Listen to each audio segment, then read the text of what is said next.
So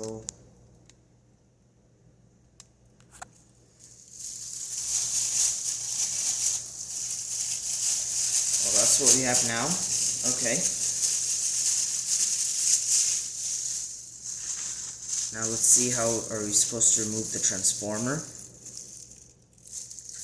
Okay, we have the contacts are soldered, so then to do that I'll just have to desolder, but first let's pull the wires out of it, because I just don't want the wires inside the current transformer. At least it's a very isolated and safe approach to measuring the current, but the way they've used it is not so much. It's not very safe.